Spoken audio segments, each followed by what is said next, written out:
Namaskar and hello, and welcome to the last stage talk of today's series. ATAM, a pedagogical tool for universal dance fundamentals. I request all of you to please pull out your mobile phones and put them on silent mode. Thank you.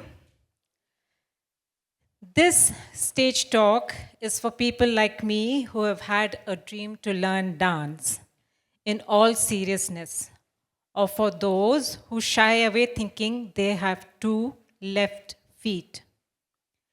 We will be introduced to ATAM, which is India's first patented dance pedagogical interactive tool that is designed to create a form and a style neutral universal foundation by simplifying complex movements, concepts for dance learning. Speaking to us about this fantastic tool is its creator, Dr. Jayachandran Surendran, trained under eminent gurus including Srimati Leela Sampson and Professor C.V. Chandrasekhar. Sri Surendran is a dance practitioner, presently a lecturer at the Center for Exact Humanities, IIIT, Gachibowli. He did his doctoral research under Professor Vinu Alluri, again at the same university. It is now time for us to hear and see how we can make use of this tool and fulfill our wish of learning dance and understanding its nuances. Please welcome Mr. Surendran.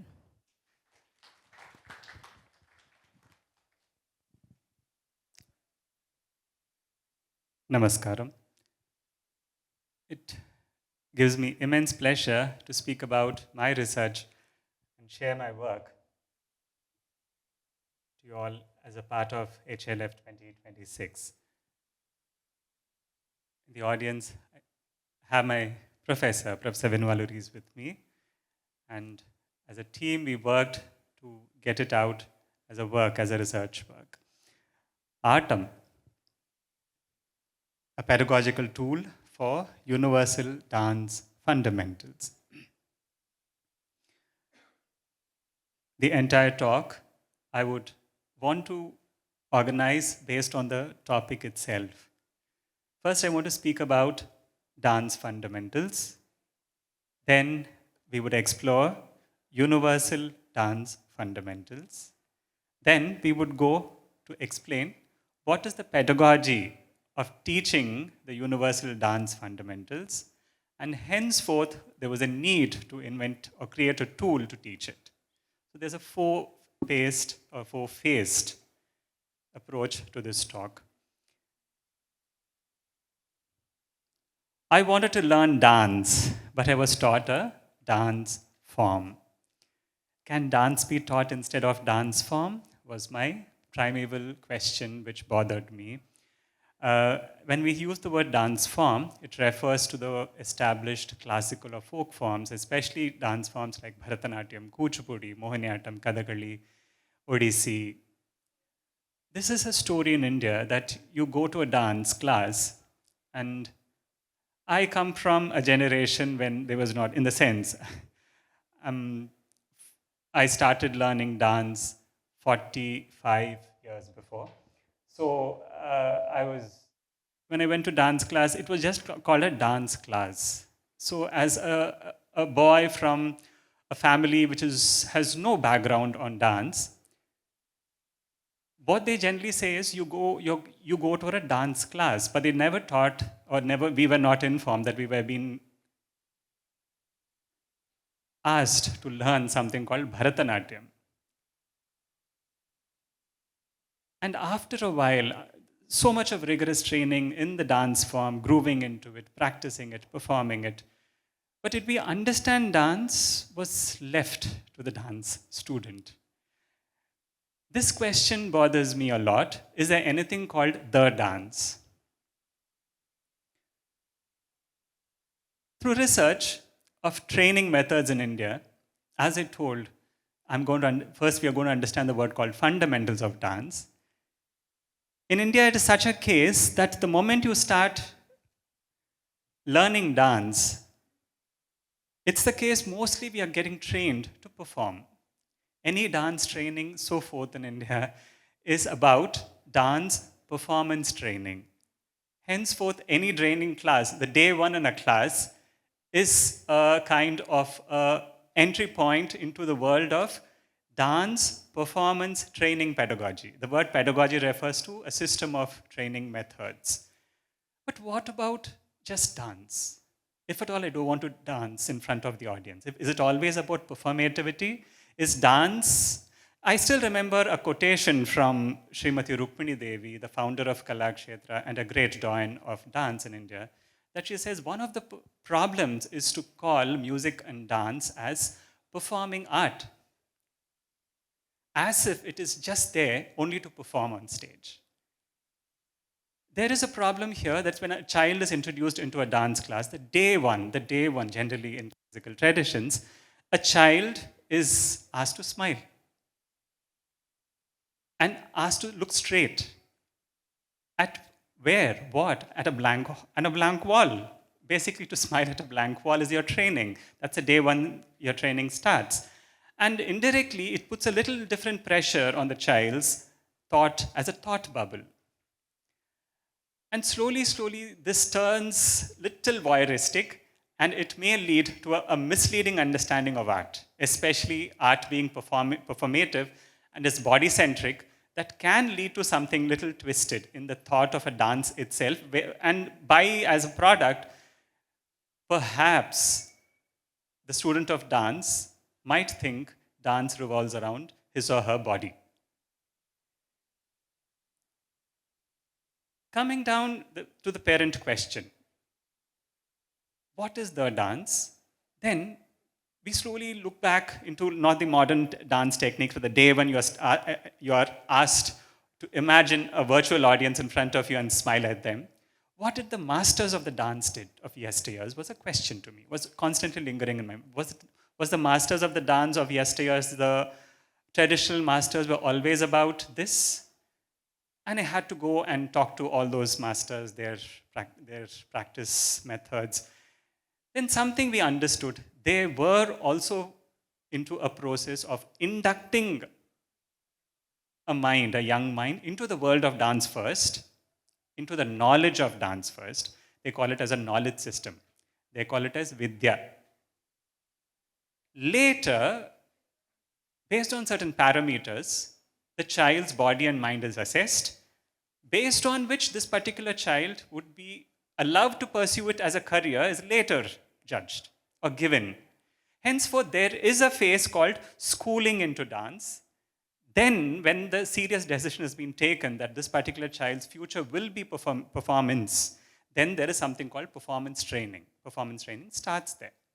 If I want to give an equivalent to it, there is something called the kindergarten to the first standard to the 10th standard kind of common education that any one of us can do in dance. When you get your higher secondary education, you can choose your stream of specialization. So now the question also starts, what is the different other streams of specialization in the world of dance? Performance, maybe it could eat the 80% of this career, but yet there are other smaller careers like scholarship in dance, training to be the teacher. There is something called teacher training in dance. There is something called being a manager, an art manager in the dance field. All of them required common dance schooling training. And that schooling training has nothing to do with form as such. It is the knowledge about body, how body moves along with mind, and how it is to cater to music, to rhythm, and many other layers, to poetry, to nuances of something which is very transcendental. All these trainings, the child's mind is exposed commonly first. But this research specifically focuses only on the module on body, and that too within the body training, the universal footwork training. Why footwork is concentrated? Because the footwork, common footwork, or the universal footwork training becomes the basic tenet on which the entire dance can be hoisted on. Footwork, foot, lower half of the body's training is the fundamental seat training behind any physical training, especially when you think about an Indian tradition, not just in dance, in terms of martial arts, in terms of sports, in terms of Indian yoga. The lower half of the body is the kazil, the foundational stone on which the upper half training rests on. Indian dance pedagogy divides itself into Indian dance schooling pedagogy and Indian dance performance training pedagogy. There are many dance forms in India as Bharatanatyam, Kuchipudi, Mohiniyattam, Kathakali, Manipuri, Kathak, Hatriya Nritya. Now, these are the classical dances and there are many folk forms. All of them have their own modular fundamentals to get into the world of dance. Fine. But there is a very interesting common thing. They always say dance and music are like brother and sister arts. Is this the case in music? That when I learn a system of music, be it I learn Indian classical music, if I want to learn Hindustani, or if I want to learn Drupad music, or if I want to learn Western music for that, classical music for that matter, is that the case that I have to rehash all my fundamentals and I have to restart the fundamentals in music? Never the case. The sense of note, the sense of rhythm, there is something common about all the fundamentals in music across the board. But why is it the case in dance that I have to, when I've been training in Mohiniyattam and suddenly want to start Bharatanatyam, I have to start from scratch completely? Why is this the case? And there is some discrepancy here. If at all we qualify dance and music are to be parallels, and this particular pedagogical block completely distinguishes dance from music. And through research, we proposed it cannot be the same and it need not be. We can and we have something called common fundamentals across all the dance forms. Like the knowledge on note, like the knowledge on rhythm is common across all the music forms of the world, there is something common about all the dance forms of the world. Many modular classical dance forms, many modular dance forms, many modular fundamentals. But can there be a universal dance fundamentals? Was the pivotal question. Now, this also cropped from another observation in the professional practice, that anyone who knows history of Bharatanatyam, I just wish to quote something from it, that Bharatanatyam as we practice today has its origins from the courts of Tanjavur. It was practiced by the courtesans as trained by the traditional masters. In a different sense, it is a technical art product designed by certain dance designers, patronized by the courts of Tanjavur, to meet certain specific needs of the client, which also gives us an information. It is like a product, a technical art, like a cell phone. If you're using the cell phone, that does not mean using a cell phone would lead you to understand the basics of electronics. So there is something called the basics of electronics which is not visible in the modular fundamental here. Why I give you this? Because the same people, the people who designed the fundamentals for the courtesan's dance tradition in Tanjavur court, they were called as Tanjore Quartet, the four brothers, who were very close to the king Sherfoji II by then, the Reen. The last among the brother was invited by a royal king of Venad, currently Thiruvananthapuram. The king by then was Maharaja Swati Tirunal. And he's invited there and he's asked to design fundamentals for another dance form, a court form, and that was later called as Mohiniyattam. Interestingly, the fundamentals of Sadir and the fundamentals of the Mohiniyattam comes from the same mind. which means if at all the same person was invited to some other court, be it Kashmir or be it Nepal, perhaps given the requirement of their client, they would have designed something else also. Which means, once again, they run something in the minds of the masters which are much more universal. Based on the requirements of the clients, they were designing the modular fundamentals to cater to the needs of the royalties and the patrons and the clients of the given time. Henceforth, most of the dance forms, what we call as dance form, is not necessarily only a regional form, but a product of the client of a given time, of a given era, to serve a given purpose. I was more interested about what is that common mind. I always call these masters as the cook. The cooks who know to transform the raw, uncooked rice, dal, whatever, vegetables into beautiful cuisines. But the dancers who they chose and they trained were like people who were serving it to the clients. But we were, as dancers of the modern time, we only know how to plate it and serve it. But the cooking matter, the people who served, we only know as a hearsay. They used to cook like this because they were not allowed inside the kitchen.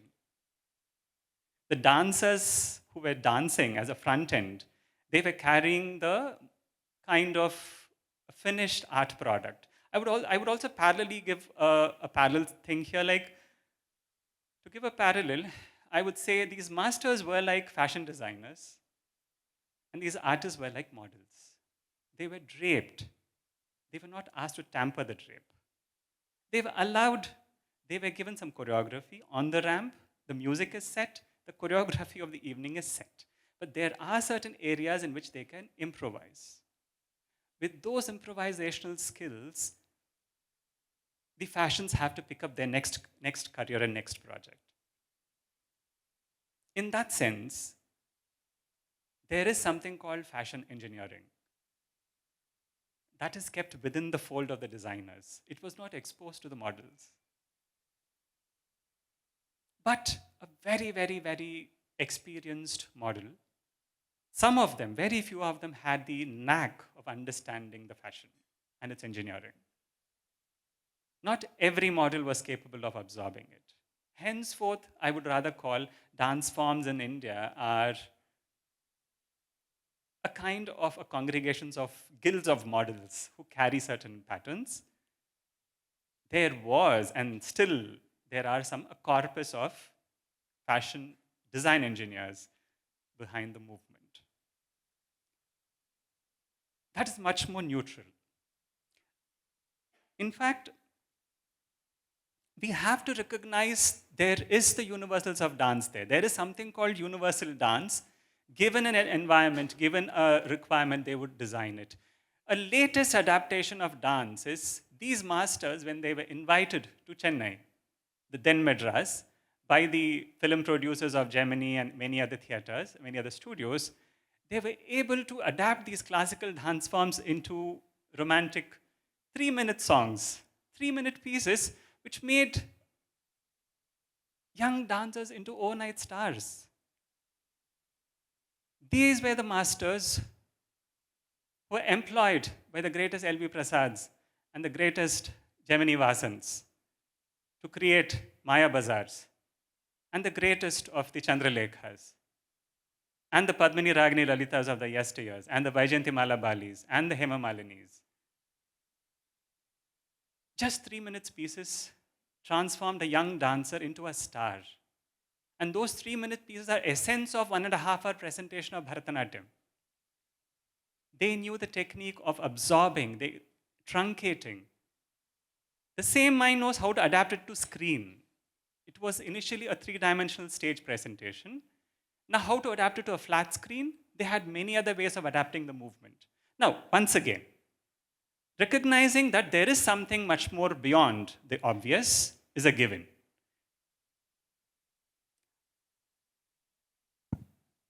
Though this particular slide is a little technical, I'll give you a gist of this slide. For those masters, the word called ATAM is a universal word. In the four major Dravidian languages, Tamil, Telugu, Malayalam, and Kannada, the term atam, more or less ata and atam, comes as a suffix to many verb.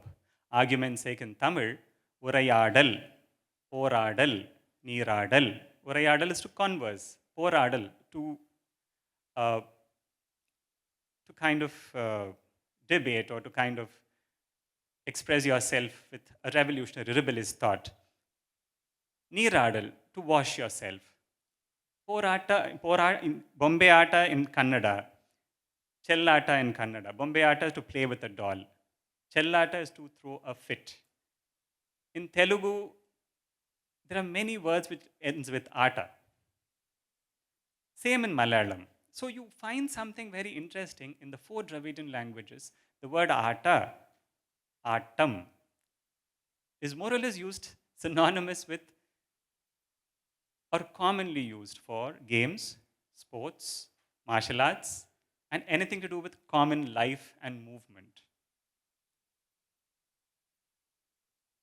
They go to an extent, they extract the word atam, ata. In South India, the Shaivites have made a god dedicated to atam, and they called as Adal Vallan. Adal Vallan is a term in Tamil. In Sanskrita, the same god is called as Sri Nataraja. The older Tamil name of Sri Nataraja is Adal Vallan, as in the inscriptions of Cholas, as in the Pallava inscriptions. He dances in a sabha. While the Vaishnava equivalent, he is called Ranganatha, or the Lord of Theatre. He is also in a sabha. The greatest of the two primeval gods of the Dravidian tradition, both these gods are actors and dancers, through which the theology of the entire Vaishnava and Shaiva tradition has been woven. For them, if there is God, he is an actor dancer. And this acting and dancing is not of the form, it's of a universal content.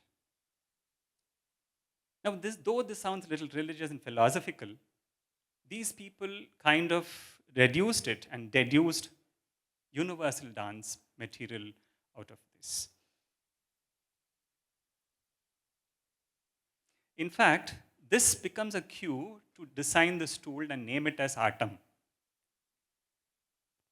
And in fact, when you read the tool other way around, it's M-A-T-A, it's called Mata.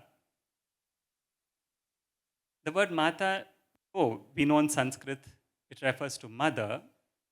The word comes from the root ma in Sanskrit, which refers to measure. To measure and to compose.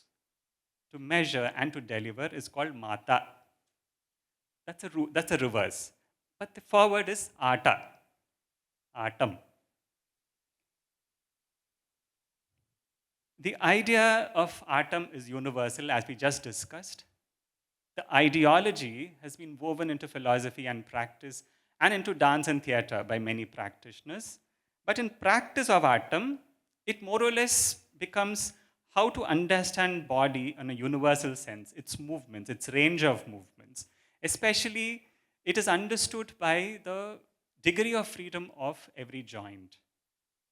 If at all we are able to capture the degree of freedom of joints and we are able to assemble it, then we have more or less cracked a kind of a fundamental grammar for movement. To impose an intent to the movement, then it differs, whether it's a dance or martial arts or there's a yoga practice or is it yoga asana or something. The intent of the move differs. We would explain and we will know what it is now. Am I the first person to speak about something called the form neutral and the style neutral approach to the fundamentals? Or is there any other pioneers? If someone have taught this earlier to the children and beginners? The texts of India, there is something called the textual tradition of Indian performing art. The oldest available to us in Sanskrit is Bharata's Natya Shastra. It doesn't speak about dance forms. There are many other authors and sub-authors who speak from that time. They don't speak about dance forms at all. For them, the grammar of movement is common. Textually, the commonality across dance was already there, but was not articulated as universal dance moves. In practice, in recent years, we find Gurudev Rabindranath Tagore, he says that if at all to revive an Indian which is lost, there was a time in early part of the previous century, India was debating how to revive the Indian from the Indian body because he seemed to have lost it. He seems to be much more familiar with Shelley and Keats. No problem, but under the cost of losing or doesn't know who a Kabir or a Kalidasa was. That was a huge expense people were paying. Intellectually, people were debating how to revive. Gurudev Rabindranath Tagore came with a plan saying that if at all we want to revive the Indian, people said we should teach them math, physics, chemistry, the science of the thing. But he said, no, teach them dance, teach them music, teach them stories, teach them songs. And that'll what my children will do. And he started a school for it. And he said, these dances are not the dances, it will cater to gods, cater to the courts, cater to something. They would welcome the sun. Every day there would be a dance on the rising sun. There will be a dance on welcoming the nature. Every day morning there would be prayers for welcoming the day. There were different kinds of dances he created. And he said, the fundamentals, I would borrow it from the current practitioners and I would assimilate it and we would create a form. And he called it as Rabindra Nritya. And the Sangeeta he created was also an assimilation of many, and called Rabindra Sangeet.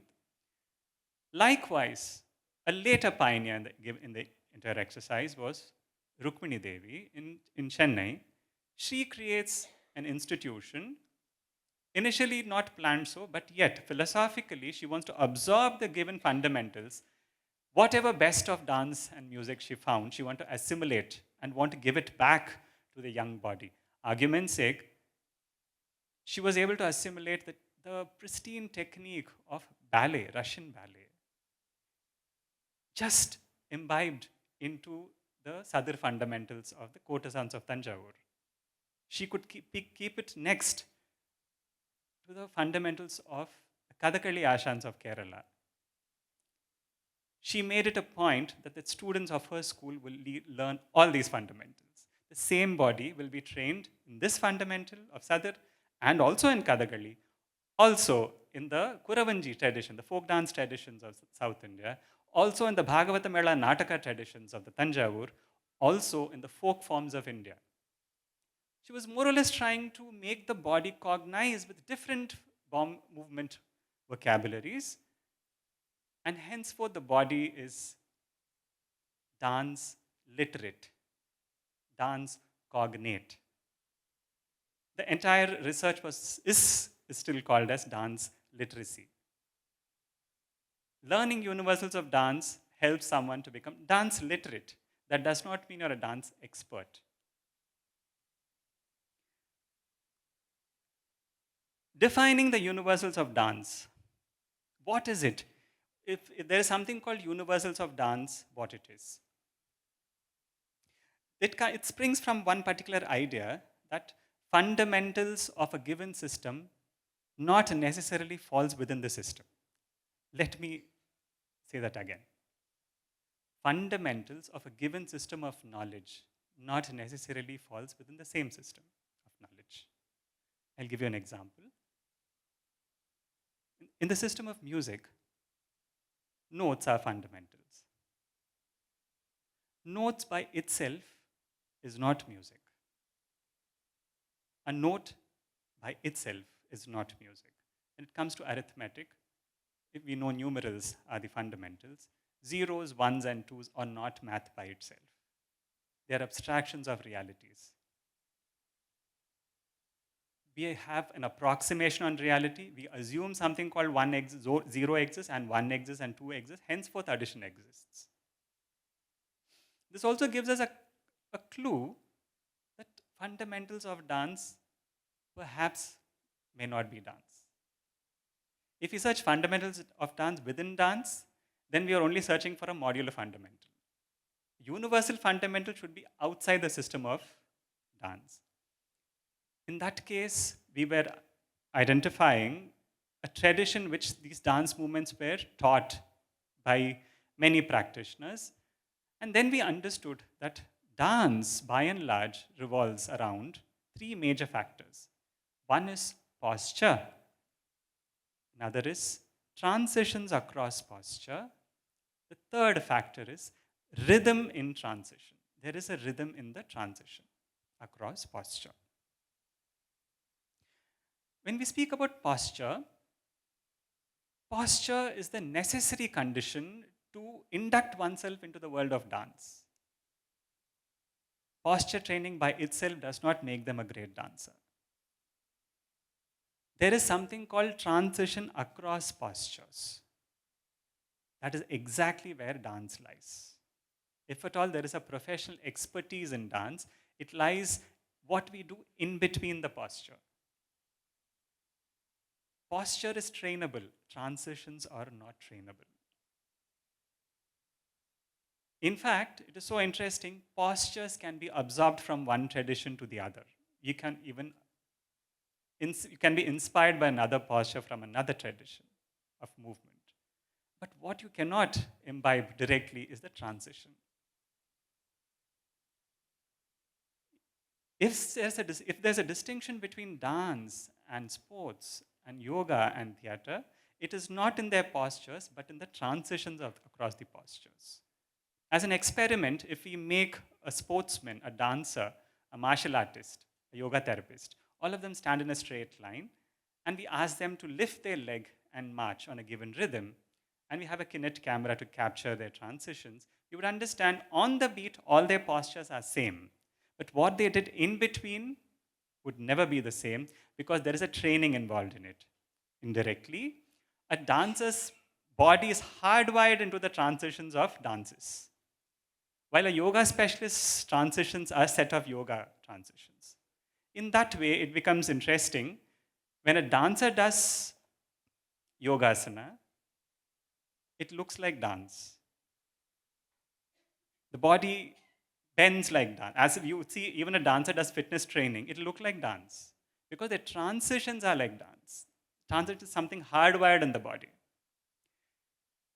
A sports person, when they do dance, it looks like sports or some other game because their transitions are practiced in that particular game.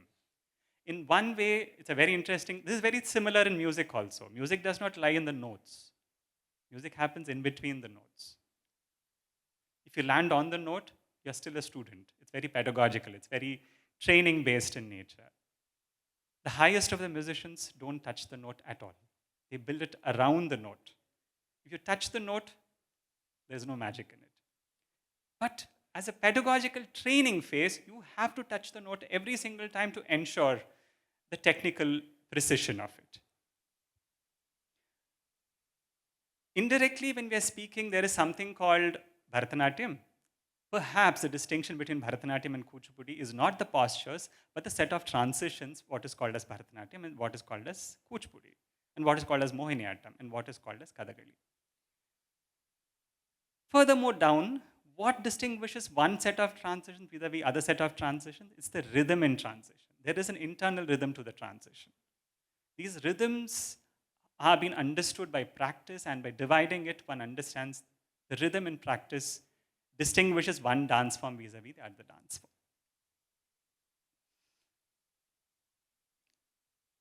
The movement perception is through posture, transition, and rhythm in transition, the three factors of movement to measure movement. Initially, as a pedagogical training, level 1 training, if someone wants or teaches a child to draw an apple, first few dots are laid down, and the child is asked to connect it as straight lines. These dots are equivalent to posture training. And the longer slashes of lines we draw are flat transition training. Initial phase of training, the teacher would not be bothered about transitions. They are more bothered about the placement of the posture. Where the dot is placed on the plain canvas is much more important than the nuanced curves. And the impact of repeatability of the same point again and again. Repeatability and the posture, the dots, are more important. So posture training is very, very important to get into the world of dance. And that itself takes 2 decades, believe me. Posture training to correct postures and align the postures, it minimum takes 1.5 to 2 decades. And young people misunderstand that after 15 years of training, they think they're dancers. No, they're teachers, the worst. But still, they are yet to understand their body is only posture trained. They yet to come out of the comfort of posture, because the moment you know what posture is, it is like an addiction. Because you know that you're only traversing from one reference point to another reference point and think it's so convenient. It's very convenient to traverse from one posture to the other posture and say, I'm dancing. And that too on rhythm. Worst is someone appreciates that beauty of the posture. They really think that they have come somewhere. This is not a problem, but the problem lies in the transition that someone has to say that great students from the same teacher over a period of 50 years, they would have become individual artists whose difference between would be from Zameen Asman Ka Farak in their dance.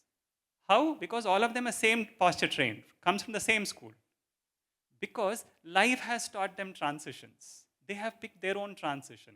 If I become an artist, I pick my set of transitions. If I am an artist as a specific performer, my signature is my set of transitions as a contribution to the world of dance. In the level 2 of training, in between the postures, I also insert some more postures so that I get closer to the desired apple. Furthermore, dots are introduced. Furthermore, postures are introduced so that I can get closer to the shape of the apple. And finally, it comes so that finally all the postures can be erased, and finally only a curve is left over. That is, transitions become dance, the apple, the desired apple. These are the footworks we kind of, as I say about posture training, we kind of deciphered it, we broke it down, that these are basic footworks, 25 basic footworks, which are trainable. Actually, now it gets into very close to what the respected previous speaker who was speaking in front of me was speaking, that there is some kind of numerals, some kind of a poem they have to remember to next color talim, the talim of the practice, the talim of it, the rigor of it. We have to remember it. So now, on a distance, it looks very artistic. You get closer to it, it's very logical. Fundamentals are always logical. It's not a magic, it's a logic. Over that logic, the visual nature of it is magical. This is the logic of placement of the right and left feet. This covers most of the dance forms of the world. Not most, everything. There is no dance form that is not covered in this. Out of analysis, we find that. These are some postures. Having the feet placed in those particular positions, we kind of moved full standing, half sitting, and full sitting postures with those foot patterns. Most of these postures, which is in the picture, are the fundamentals for many dance forms across the world.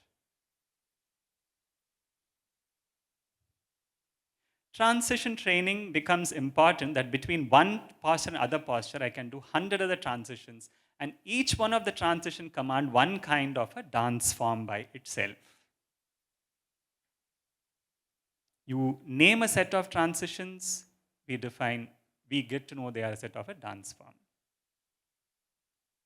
We also understand that something very interesting happens is that it requires 4 beats to establish a dance form with a given dance style for an audience. Within a 3-beat movement, the style signature is lost. We'll never be able to distinguish between one style of a dance and another style of a dance. As a 2-beat movement, audience can understand there is some dance is happening. As a 1-beat movement, audience, no one can understand whether the person is dancing or doing something else. So, on the converse, if there's a one beat movement, dance is not established. It requires minimum 2 beats for the body or the audience to understand that body is doing a dance.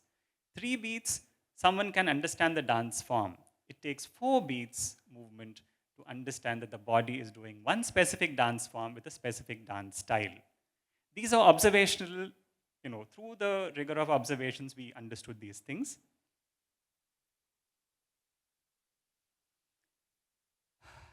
These are certain basic adavas, or adavas means basic steps in Bharatanatyam. We also understood having these 4 postures given, we rearrange it, we get some other dance forms. And we create transitions, different transitions, we get into some other dance forms also.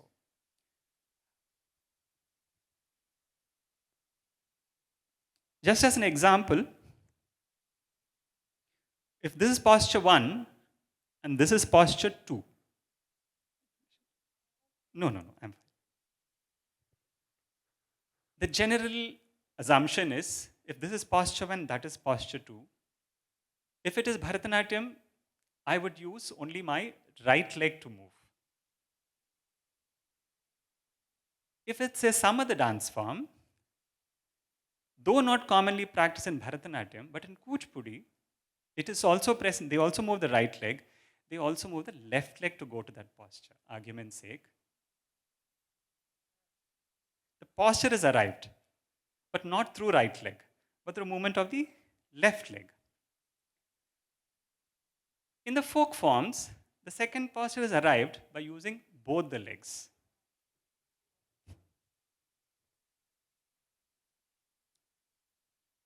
This itself gives a combination. So to move from posture 1 to posture 2, we have 3 options. And from posture 2 to posture 1, once again, we have 3 more options, which gives us another thing. There are 3 into 3, 9 options to move from here to here. Combine one into the other. One is Bharatanatyam, one is Kuchipudi, while other is some other dance form. Is generally in folk forms, both leg works. I call it as right left, RL. I call it as RL. The RL or right left movements, moving at a given time period, is quite common. 80% of the work revolves around RL movements. The same movement, you want to classicize it, make it as a single leg movement. These were the problems, practical problems of the courts also. Because certain kings want to classicize a tribal and a folk form and want to present it in the court. There were dance forms like Gondali. There are many other dance forms which are practiced by the laity. They want to bring it to the courts. It was classicized by making it as single leg moves so that you don't occupy much of the space. There are little techniques we understand that the moment you start using both the legs, you tend to use a lot of space. You start moving up and down and back and right and left. The moment you use only one leg, the movement is restricted. It's much more controlled, much more classicized, much more refined, if you wish to call it, whatever refinement means. But I only showed another example. Like argument's sake, when I extend my leg out, I just placed it. There's another option to go there with my slide. I can also slide it and bring it back. Now, I can also turn and turn back. Now, this is not Bharatanatyam. From posture 1 to posture 2, you define the transition, you get into another dance form. There are interesting analysis that we took many hookup steps from the films, from the movies, analyzed it, then we understand most of the footwork revolves around RL. The same thing done with R and L becomes classical equivalent. Anyway, Would you be showing us the ATAM tool? Yeah, the tool, because I just showing that in the app. This is the tool we designed. It got patented, design patency. Sorry, want to show it through the. There's a video. There's an app. I'm App, just opening it. Um, I think you shared a link, right? yeah, it's here. Sorry. Yeah, it's here. No, there's no audio. Now, this is a very smallish version of the entire thing what we did as a research. Now, I just selected two postures here. I can keep rolling it, argument's sake. There are other postures I can keep changing. This itself will give, argument's sake, as a physical game, it had dice in it.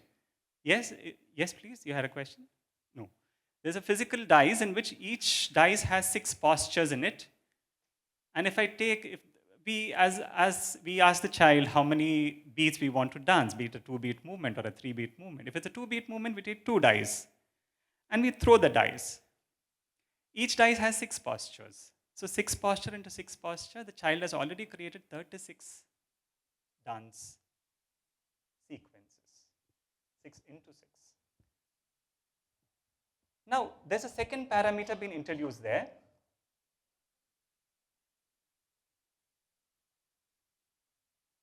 Which leg? We can also alter the leg in it. From the starting posture to arrive upon the posture 1, we use right leg here. Then from posture 1 to posture 2, we use the left leg. Argument's sake, if this is the starting posture, I use the right leg to go to that posture. And I use the left leg to come to the second posture. That itself is a sequence by itself. Now, can I alter the right and left? Keeping the posture as constant.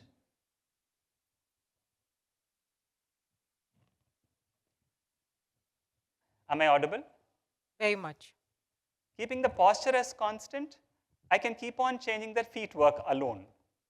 Or keeping the footwork constant, I can keep on changing the postures. Imagine with 2 given postures, the number of possibilities of footwork is 9 for each, another 9. 9 into 9, 81. Now, another option, another level, what do we do with that leg? I just placed it. Can we stamp it? Can we pound it? Can we slide it? Can we swift it? There are many transitions we define in the third level. Even that can be altered. I can keep the posture constant, the footwork constant, but the transitions I can keep on playing. I can pound it, I can brush it. Imagine the first foot I pounded. The first beat, I pounded. I had to pound the left argument's sake here. So this is pounding of the left. Now I have to brush the left to come to the second posture. I have to brush this leg to come to the second posture. So I reverse brush it, brush and come to this. Pound, brush, pound, brush. This is not Bharatanatyam. The sense, we don't know which dance form this belongs to. This combinations gives rise to so many unspoken movements. We actually don't know, potentially waiting to be abducted into a dance form. But no, there's no need to be a dance form at all. These are basic fundamental permutations, combinations of bodily affordable movements in any given joint so that it makes the body ready to perform many other combinations. So if you take it out, it's slide, and if you bring it in, it's brush? Yep. No, in the sense, this is brush, pound is to pound it. No, I'm talking about the slide which you showed in the slide. Yeah. In the sense, because we can't, if furthermore slide, we can't get to the center. No, I'm talking of the First sequence. yes, Okay. first sequence. Okay. Okay, slide. The point is, Brush is through the heel. Brush, we do, the stress is on the heel, and the slide is the flat foot. Can we have a look at the eighth one? Oh, yeah. Yeah, please. No, I'll tell you, let me finish this. So, the last one is a little interesting. This option, seventh one, is that for any given posture, it can also face a given degree, 45 degree and 270 degree.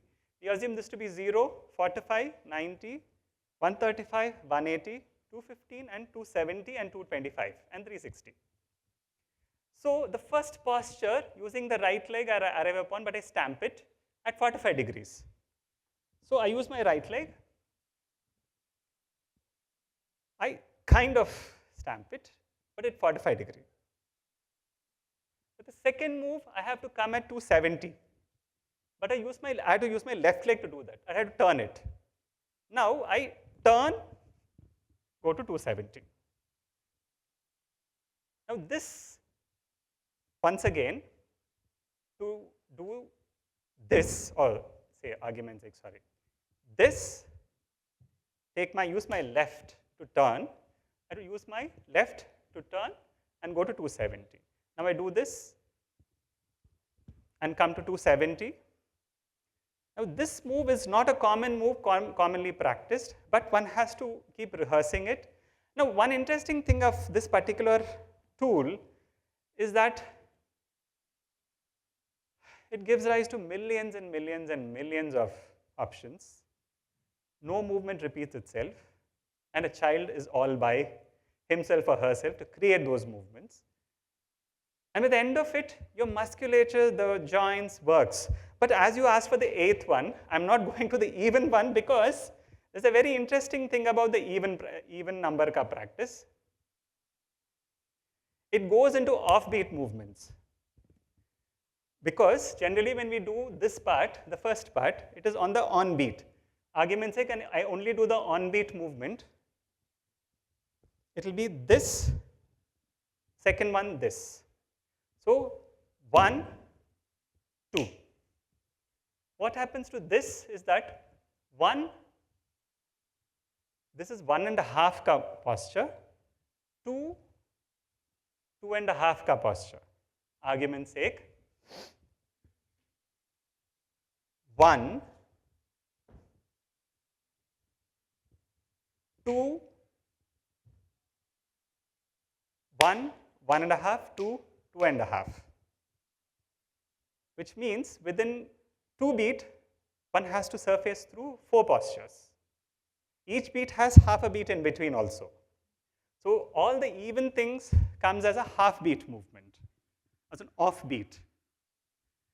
Eighth one is the most complex, humanly not possible though, unless not you're a professional dancer.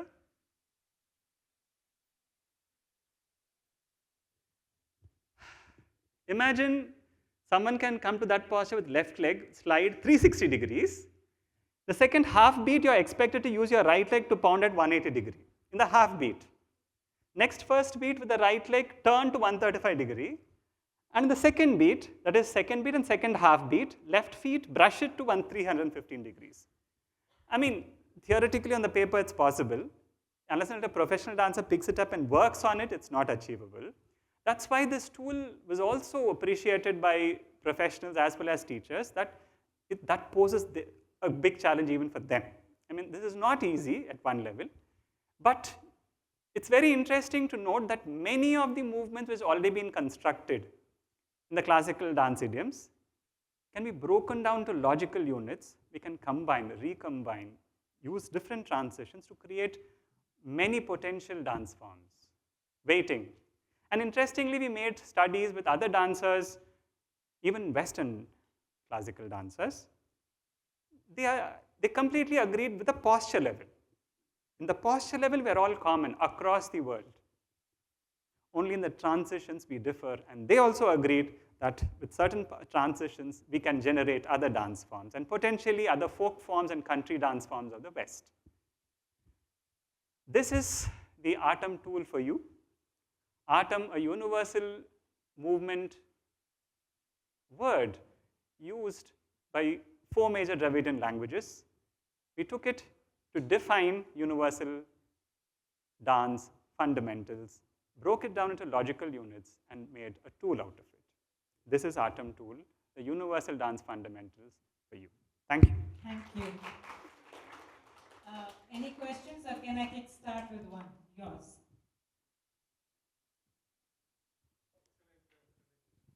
Thank you.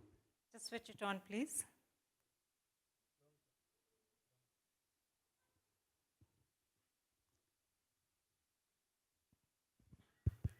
Excellent presentation. I thoroughly enjoyed. Thank you. I'm not into dance. I'm not a dancer also, but so engaging, so engaging. I could relate to so many things. When you are saying that less leg movement, I could relate to one conversation I was having with, I don't know if... Rangarao. V.A.K. Rangarao. V.A.K. Rangarao garu, and also there is one film director by name Bapu. I don't know if other than Telugu there are anybody. I had one interaction with him. The same thing that you are saying, that less the movement. He used to say that less the number of strokes, the more classic it would be. And I have one question. Please. So you said Rukmini Deviji, she could bring in that ballet pose into this. But then you said transition only is defining the form, but ballet is in the transition. Yes. But okay. But then if she gets that transition here, but it won't be Bharatanatyam, right? It would be ballet only. Yeah.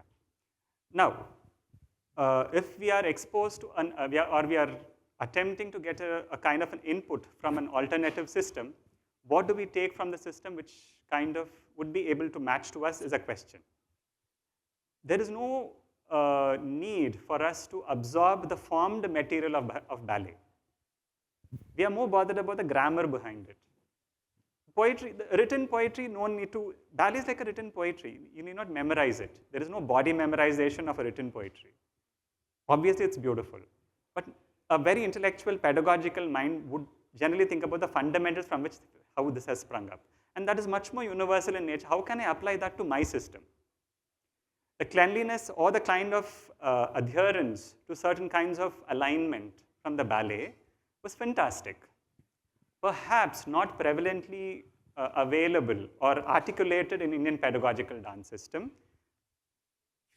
On a very famous note, not popularly available. Certain dance teachers were very, very particular about angles and alignment. The time when she was reviving, those micro nuances of movements were kind of getting erased. Only the beauty was appreciated, or it was taught. That fundamentals to align the body to the grammar, to the alignment of axis, perhaps was the grammatical point what she was absorbed by ballet. That's what I have to say. Yes, one question at the back, please. Yes, ma'am. There's a gentleman behind. Okay, maybe after me you go. You go ahead. Yes, sir, I just launched. I just joined a bit late here. I just want to know. I just saw the foot movements because dance also has hands and the facial. Yes. Is this tool also covers that? As of now, the tool doesn't cover the upper half of the body and the facial expression because this is catering to the beginners. And at the beginning point of our training, the lower half of the feet is trained, lower half of the body is trained, and slowly get extended into the upper half as an extension. Okay. When this gets clearer, the upper half training as a universal upper half, if we are extending to, it'll get much more, it'll be much more nuanced. A very interesting phrase from the text says, upper half is expected to express the artha. The lower half is expected to hold the tala. Artha not necessarily means meaning, it also means a goal. The word artha also means a goal, a tangible goal. If there's a goal of the movement, there's an intent to the movement that will be expressed to the upper half. But the tala refers not necessarily only to the rhythmic sequence, but it refers also to the fundamental grammar, logical grammar. If there's something called logic of the movement, it is available in the lower half. पहले तो logic को train करना पड़ेगा. Foundational, on which you can write the poetry in the upper half. Yes, please. Can the mic be passed on to her? Yeah, please. Sorry. Yeah. No, yeah, please.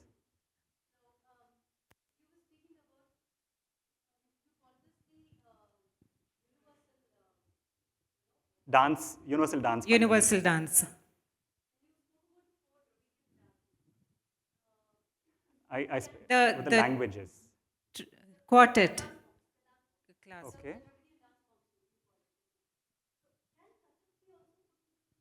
Yeah, I think, I don't know what, I didn't mention about dance forms. I was mentioning about languages, 4 Dravidian languages. Leave alone the term of it. Any dance form, any form is part of it because it's not part of it is not designed based on available movement. It is designed based on human possibilities of joints. It is not about one specific movement from which this is designed. This is designed basics, angles in which a joints can align itself. That is universal across. There's only certain degree of freedom of joint to that given joint in a human anatomical and physiological affordability, based on which this is designed. One last question, and then I will ask one and we'll conclude, please. Yes. Yeah, thank you very much. It Thank was you, very interesting. You had distinguished the music and dance in terms of the pedagogy. There is this whole exercises that you do in music, right? Um I was thinking that that would be similar to the adavus that are learnt in say Bharatanatyam. Uh, in, in all music forms, you have those things. Are you thinking that? Are you saying that the parallel to that in dance is what you have explained here, or Yes, I just wanted something similar. Though in music tradition, Carnatic or Hindustani have their own paddhatis, certain systems. Certain systems can also be beyond it, like arguments like even in music, if it's created by, say, Sarali or Janta Varsas or any of those Dhatu Varsas or anything. We also know this particular thing was pedagogized by Purandaradasa and his later period. There was practice music even earlier to it. But to understand that this is only one of the methods, there are other parallel methods, can we put a common thing to it was the question. Even in music and even in dance, can we make a universal practice is the pivotal question here. Though, as you rightly say, that would certainly help us to give us a voice training and kind of, note training is there. That is something equivalent to this. I agree, sir. I agree with you. So, in your talk, you said that the Tanjore quartet, the youngest brother went and he designed and he formulated what we now known as Mohiniyattam. There was obviously something before. Yes. So my question to you is that before the universal dance, before the classical forms, what was that? Was that folklore, folk dance, or what was that basis, the foundation on which the chefs, designed the dance forms that we now know? The moment we call it as a folk or a classical form, we are only speaking about a finished dance presentable product. We are not even getting whether it's folk or classical in terms of its presentation. But what is the intent and the thought behind the movement is what we are interested about. In that sense, we get to know that most of the dance traditions, the dance trainers, be it be folk or classical anything, they first want to train the tool called the human body. It is only revolving around training certain parts of the muscles, certain parts of the body and aligning it with, so that it is ready to be used to any of the intent they want to write on it. So the entire thing was broken down logically as physical mechanical moves, and to say that is folk or to classical doesn't fit the bill. It's like saying, can the entire system of languages in India, can we have a common universal grammar for all the languages? Or for the world language for that matter? People are working on linguistically to arrive upon common grammars across the world, something very similar to this. That's what we are arguing. There is no need to have a regional version. There is a universal grammar version of the languages. Henceforth, there is a universal language grammar for the dance. That's what we are. All right. Thank you so No, it's a very... Yeah, we'll take that last.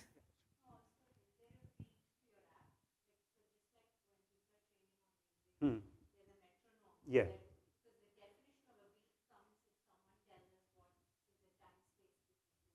Yes.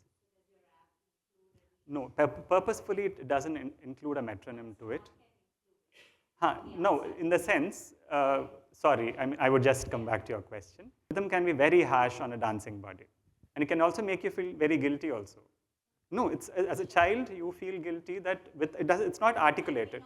Yeah, they may not articulate it, but they would have a kind of a scar. Oh, I'm not able to do it. So, thank you. And answering your question, dance, the idea of dance, if we go by a dictionary meaning, it says something else. In my opinion, dance and theater are one of the important activities in which I might sound a little, I don't know, technical or philosophical, I don't know. But I wish to say this, where the internal force is at its maximum. I'll define this word internal force. That if I have to put my word out, my leg out, there is an idea called space, and I'm negotiating with this space. There's an external force which is guiding my internal movement. For my internal movement, I have to put my Now, imagine I'm lifting something. I'll give you an example that in normal world, I pick up a pail something, like a pot of water, and I place it on my waist and I walk. I take few seconds to do it. I might take few seconds to fetch it and I keep it and I walk.